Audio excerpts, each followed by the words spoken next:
오늘 아침에 저희들이 레위기서 20장과 21장 두 장의 말씀을 읽었습니다.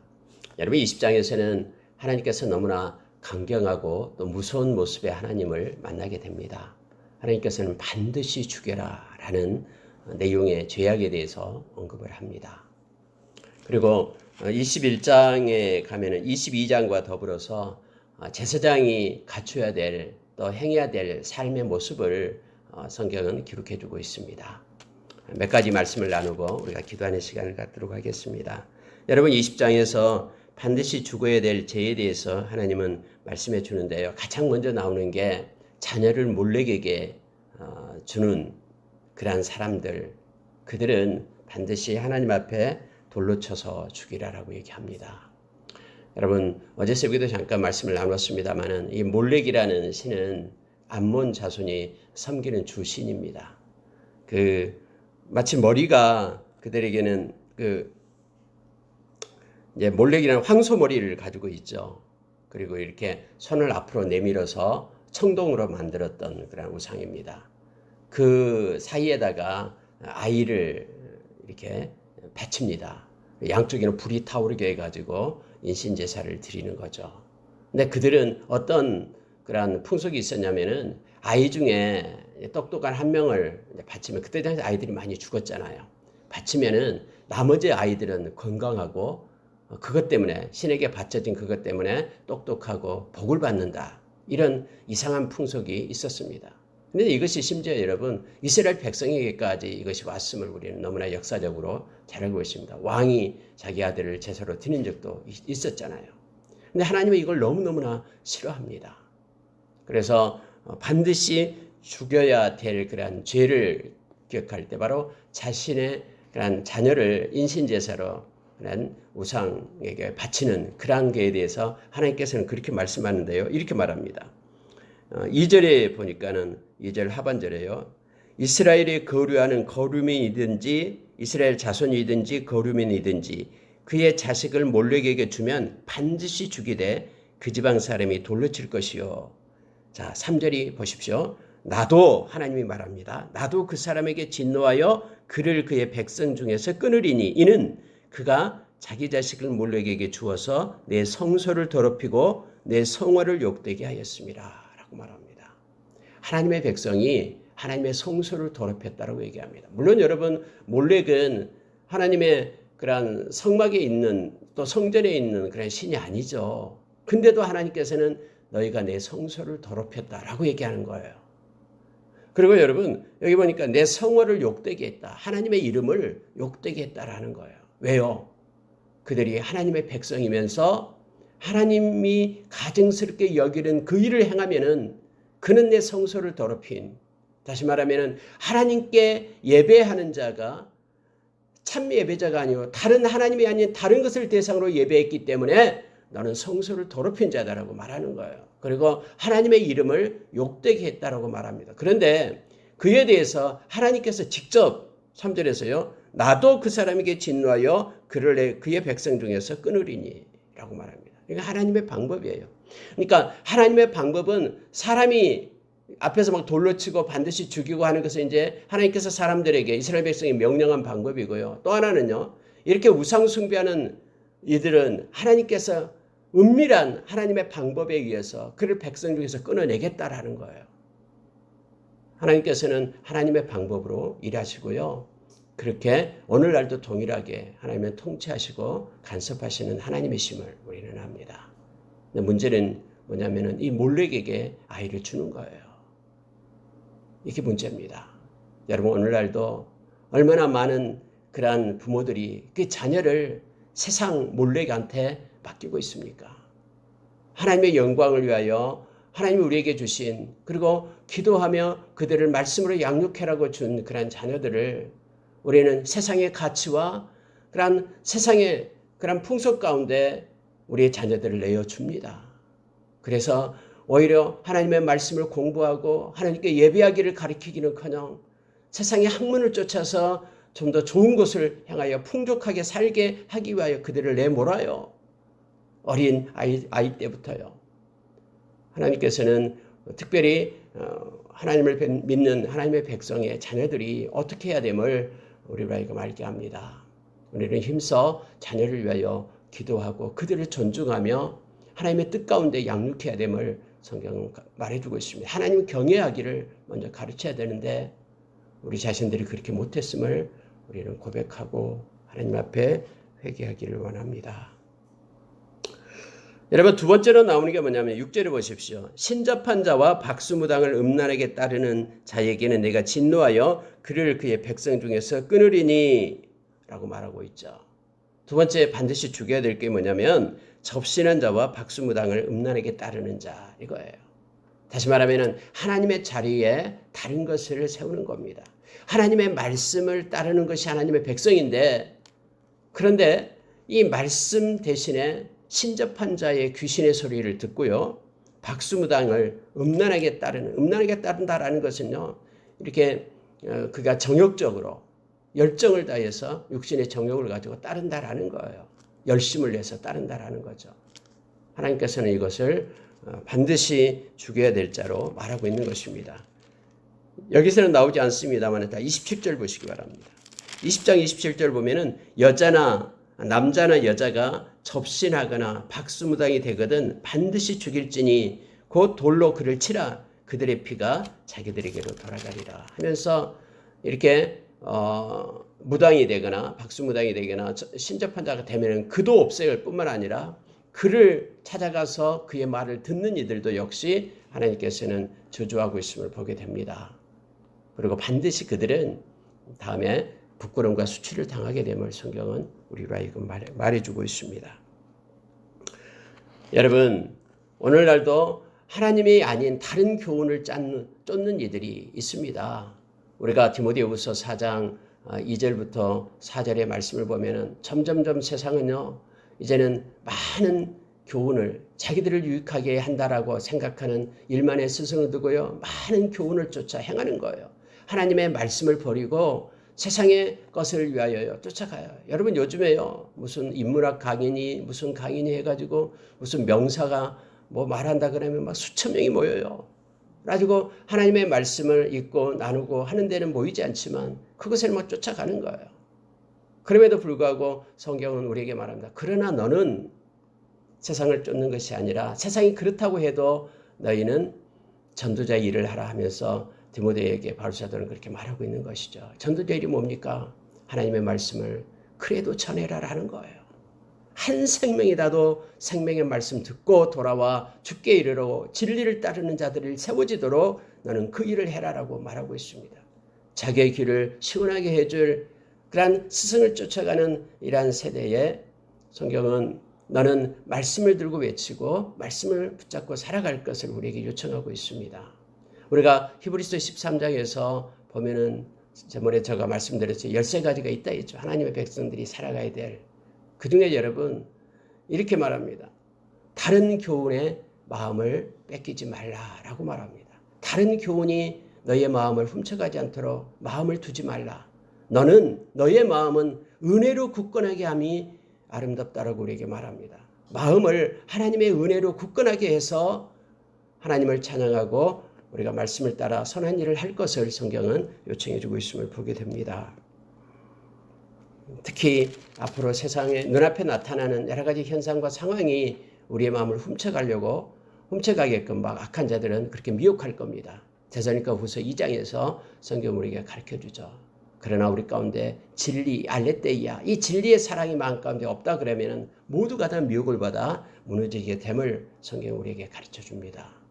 더욱 힘써 하나님을 우리의 마음의 중심에 모시고 온전함으로 진실함으로 그의 말씀에 순종하는 자로 우리가 서기를 원합니다. 세 번째로 여러분 반드시 죽여야 될 것을 말할 때요. 9절 보십시오.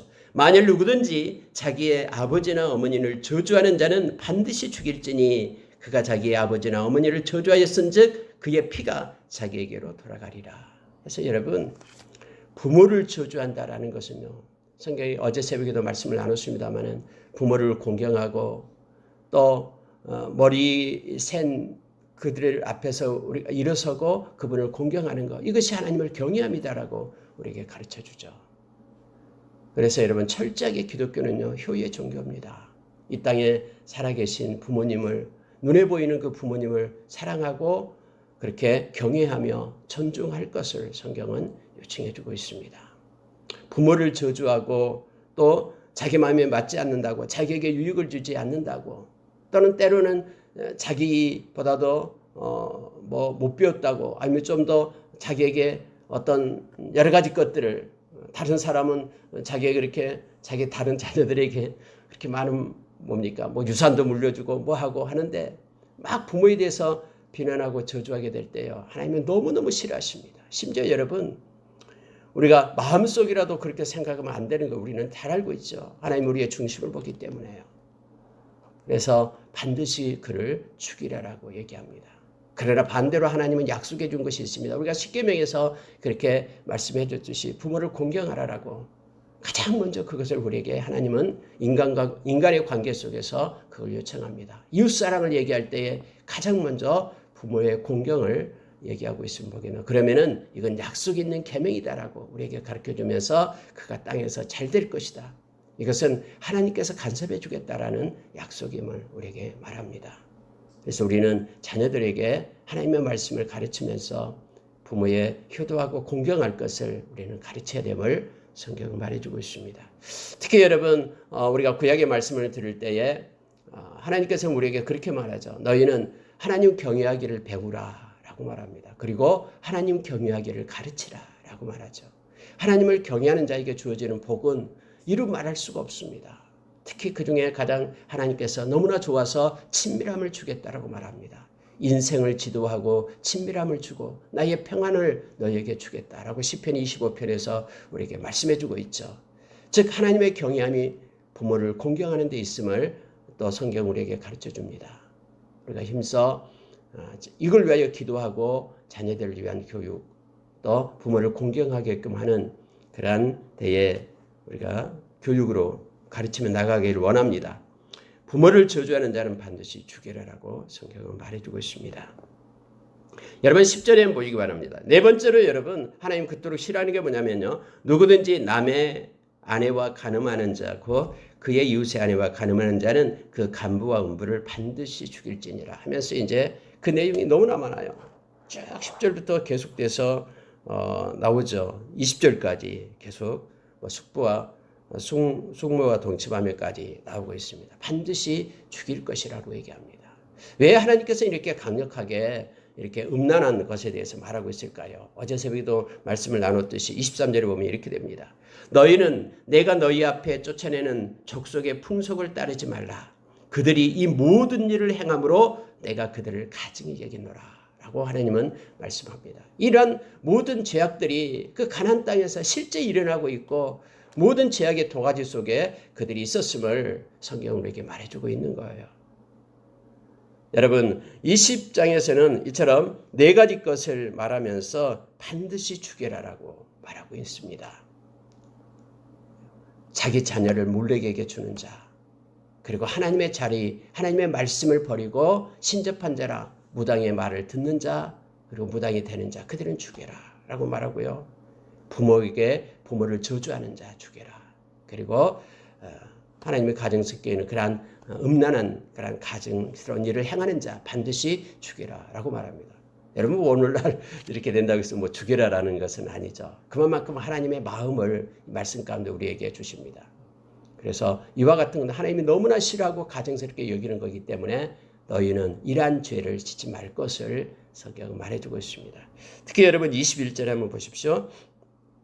누구든지 그의 형제의 아내를 데리고 살면 더러운 일이라. 그가 그의 형제의 하체를 범함이니 그들에게 자식이 없으리라. 라고 말하는데 우리가 여러분 잘 알고 있는 그 계대 결혼법이 있잖아요.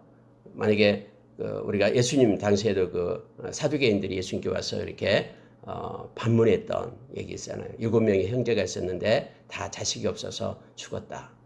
그리고 이제 죽으니까는 그 부인해서 다 7명이 부인이 됐는데 아니 다음에 그러면 죽고 난 다음에 천국에 가서 누구의 부인이 되겠는가라고 자기가 스스로 생각하는 인간적인 논리로 하나님 앞에 와서 말하고 있죠. 그래서 천국이 없다라고 주장했어요. 사두개인들이요. 그래서 현세만 막 잘 먹고 잘 살자 이게 그들이거든요. 그러다 보니까는 그 사두개인들은요 모두가 다 이 권력과 야합하고요 이 땅에서 막 풍족한 삶을 살기 위해서 노력했던 이들이 다 그들이거든요. 제사장들이 다 그들에게 속했어요. 헤롯과 그렇게 야합하고요. 그랬어요. 근데 여러분, 예수님께서 너희들이 말씀에 대해서도 알지도 못하고 하나님의 능력도 알지 못한다 하면서 그들을 꾸짖었죠. 근데 여러분, 이러한 계대 그러면 혼인법은 그러면 이거 뭡니까? 형제의 그런 아내를 취해야 되는데요. 그거랑은 다릅니다. 여기서 말하는 것은요, 자식이 있어요. 그리고 자기 그 동생이든 형이든 그런 아내와 그 부정적으로 지금 그를 빼앗아서 살고 있는 것을 얘기하는 거예요. 이것을 하나님은 아시고 하나님은 가증스럽게 여긴다라고 우리에게 말합니다. 여러분 22절에 보니까 너희는 나의 모든 규례와 법들을 지켜 행하라. 그리하여야 내가 너희를 인도하여 거주하게 하는 땅이 너희를 토하지 아니하리라. 여러분 하나님께서는요 말씀을 따라 행하면은 그 땅이 너를 토하지 않겠다. 이런 표현을 써서 나타내요. 이 말은 뭐냐면은 그 땅이 너를 끝까지 보호하고 너에게 유익을 줄 것이다. 라고 말하고 있습니다. 결국은 하나님은 우리로 하여금 하나님의 말씀을 따라 사는 자로 우리를 세웁니다. 그리고 말씀밖에 없음을 우리로 하여금 깨닫게 합니다. 그러면은 하나님이 우리를 책임지고 인도하신다라고 성경에 말씀해주고 있습니다. 왜 그러면 여러분, 왜 하나님께서는 이처럼 이런 법도를 줘서 그리고 이런 말씀을 줘서 이런 것들은 반드시 하지 말라라고 말하고 있습니까?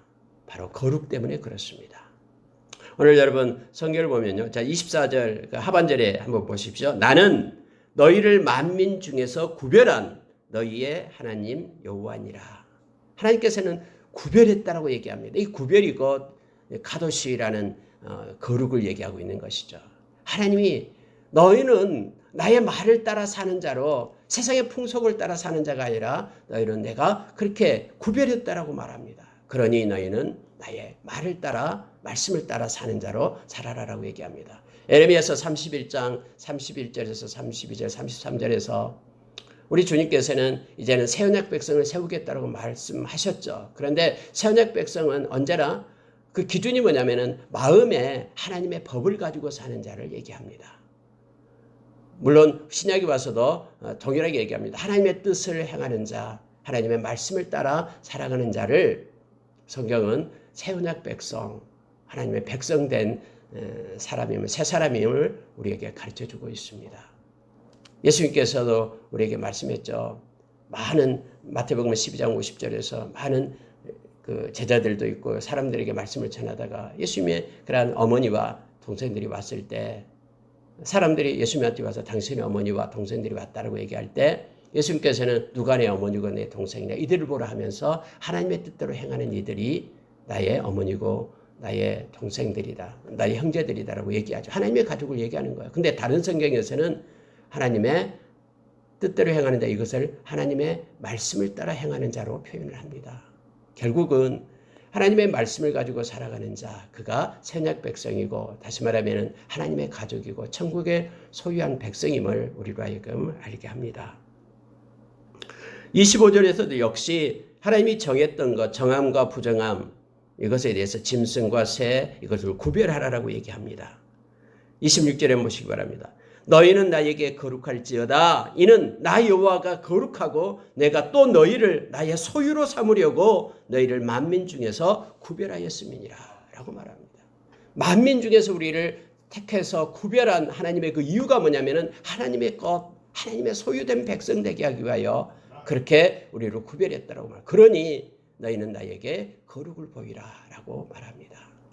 우리가 고린도후서 11장에 보면은 바울 사도가 우리 주님, 신랑 되신 예수님 만날 때에 그렇게 말하고 있죠. 고린도 교인들을 향해서 너희들이 거룩한 백성, 또 거룩한 부패하지 않는 그러한 순결한 신부로 우리 주님 만나기를 원한다라고 말합니다.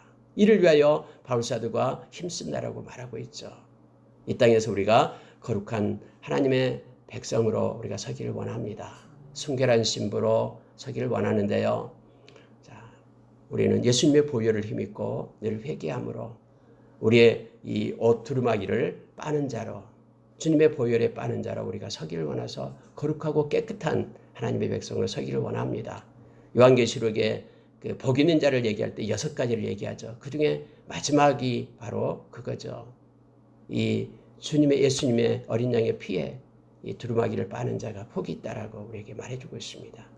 가장 먼저는 하나님의 말씀을 지키는 자, 있고 또 말씀을 지키는 자가 복이 있다라고 우리에게 가르쳐 줍니다. 말씀을 따른 살아가는 자, 그가 구별된 백성이고요. 저와 여러분은 예수님의 보혈로서 거룩함을 입은 자임을 성경 우리에게 가르쳐 줍니다.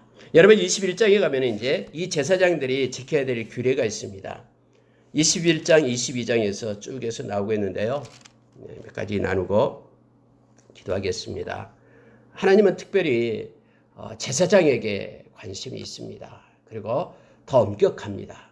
또 제사장뿐만 아니라 대제사장에게는 더욱더 엄격하게 이 말씀이 적용되고 있음을 보게 됩니다.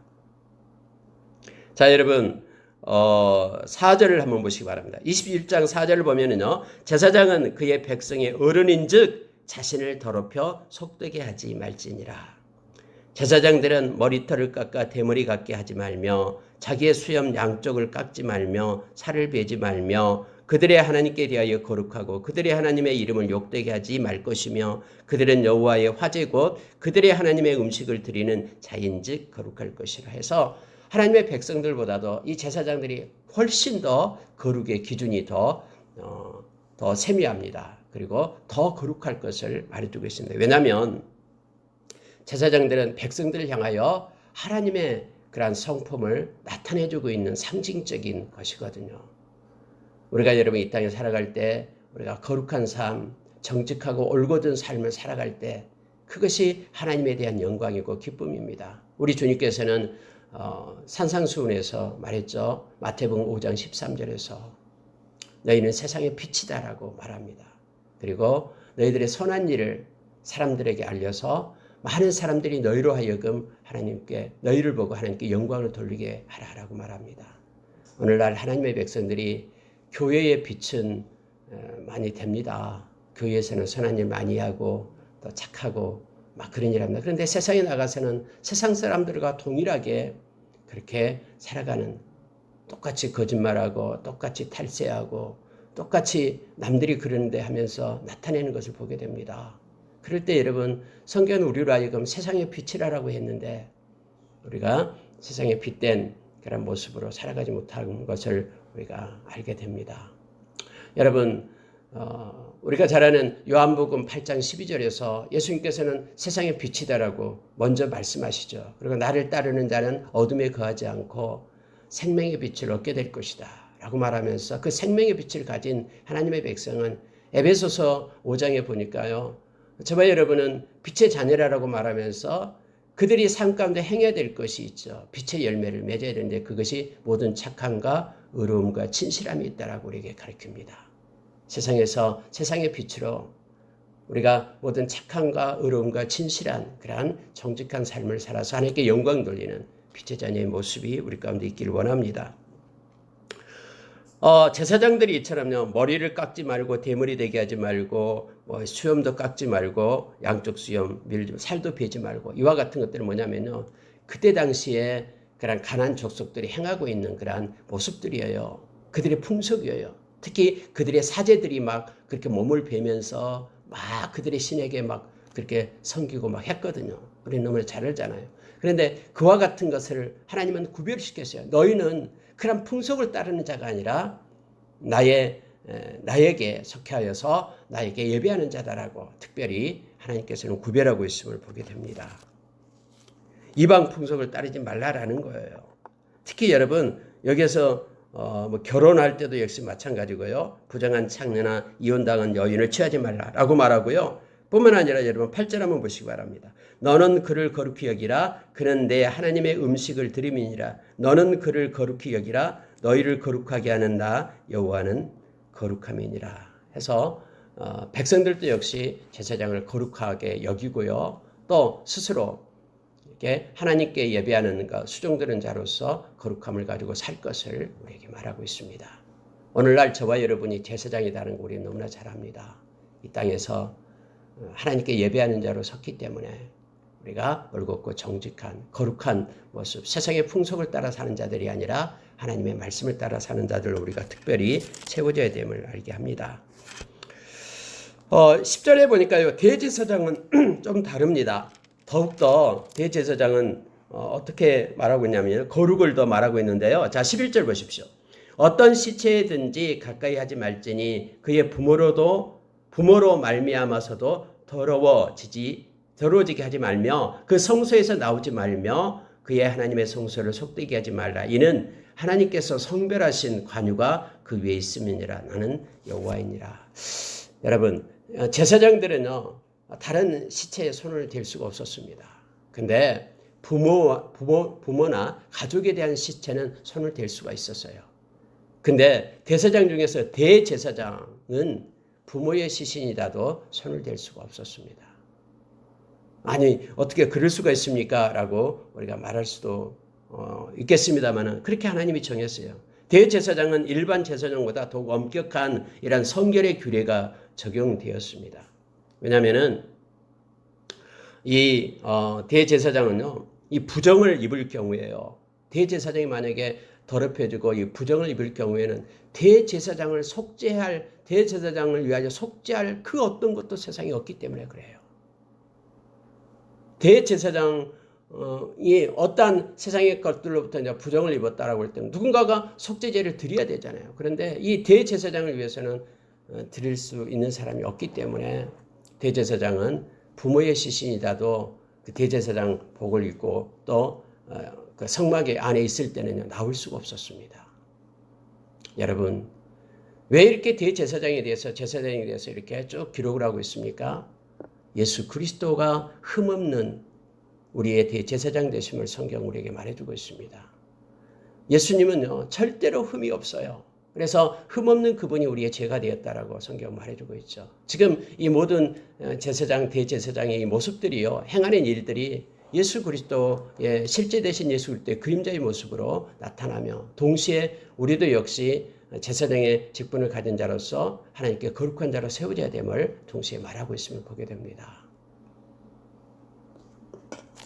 여러분 18절 한번 보시기 바랍니다. 누구든지 흠이 있는 자는 가까이 하지 못할지니 곧 맹인이나 다리 저는 자나 코가 불안자는 자나 지체가 더한 자나 발 부러진 자나 손 부러진 자나 등 굽는 자나 키 못 자란 자나 눈에 백막이 있는 자나 습진이나 버짐이나 고환이 상한 자나 이런 사람들은 제사장으로서의 성막에서 역할을 할 수가 없었습니다. 어떤 사람들이 이걸 가지고 하나님이 왜 이렇게 차별합니까? 장애인들을 왜 이렇게 차별합니까? 라고 말할 수도 있습니다만은 그런 내용이 아니에요. 왜냐하면 이 제사장들은 아까도 얘기했듯이 하나님의 모습을 백성들에게 드러내는 그런 상징적인 모습이기 때문에 그렇습니다. 그래서 여러분 제물도 역시 이렇게 상하고 하는 그런 제물들을 하나님 앞에 흠 있는 것은 드릴 수가 없었죠. 흠 없는 것을 드리게끔 했어요. 그러나 이와 같이 그런 장애를 가진 제사장 가족들은 그들은 성막에서 일은 할 수 없었지만은 모든 제사장 음식, 거룩한 음식을 먹게끔 그렇게 했음을 성경은 말해주고 있습니다. 성막에는 거룩한 하나님의 일을 하는 제사장은 이스라엘 백성들 앞에서 아무런 흠없는 그런 완전한 하나님을 대변해야 했기 때문에 이 규례가 생긴 거고요. 장애인들을 무시하거나 차별하는 그런 개인적 인권에 관한 규례가 아니라 그런 제사장직에 관련된 종교 의식법의 규례이기 때문에 이와 같이 하나님이 정했음을 우리는 알게 됩니다. 물론 여기에 나온 장애를 가진 모든 사람은 다른 모든 그러한 그 권리에는 어떤 제약이 없었습니다. 하나님께서 그들에게 모든 권리로부터 보호를 해 주셨음을 우리는 잘 알고 있습니다. 여기에 대한 내용이 이제 22장에 좀 더 나오고 있는데요. 성물을 먹을 때 어떻게 하는 내용이 나옵니다. 내일 아침에 22장 말씀을 마저 드리면서 말라기서와 연관해서 이 말씀을 나누도록 하겠습니다. 자, 말씀을 마치겠습니다. 오늘 읽은 말씀 가운데 하나님의 마음을 우리에게 보여줍니다. 그래서 하나님의 가장 싫어하고 가증스럽게 여기는 것, 그거 우리도 싫어하며 우리가 이 땅에서 거룩한 백성으로 서기를 원합니다. 우리의 중심에는 온전한 하나님, 그리고 진실되게 하나님을 섬기는 하루가 되기를 원합니다. 그리고 말씀을 따라 사는 것이고 거룩이고요. 예수님의 보혈을 힘입고 우리의 모든 죄를 회개하고 하나님 앞에 그러한 하나님의 의를 힘입고 하나님의 보좌에 나가는 우리가 되기를 원합니다. 그리고 우리가 이 땅에서 제사장으로서 교회 안에서든 교회 밖에서든 하나님께 영광을 돌리는 그러한 세상의 빛된 자로 우리가 서기를 원합니다. 올곧고 정직한 모습으로 우리 인생을 다할 때까지 우리가 살아가기를 원합니다. 우리는 물론 죄성을 가진 인간입니다. 그럼에도 불구하고 우리에게는 예수 그리스도의 보혈을 우리에게 주셨습니다. 매일매일 하나님께 더 가까이 나가며 주님과 겸손히 동행하는 우리가 되기를 원합니다. 기도하겠습니다.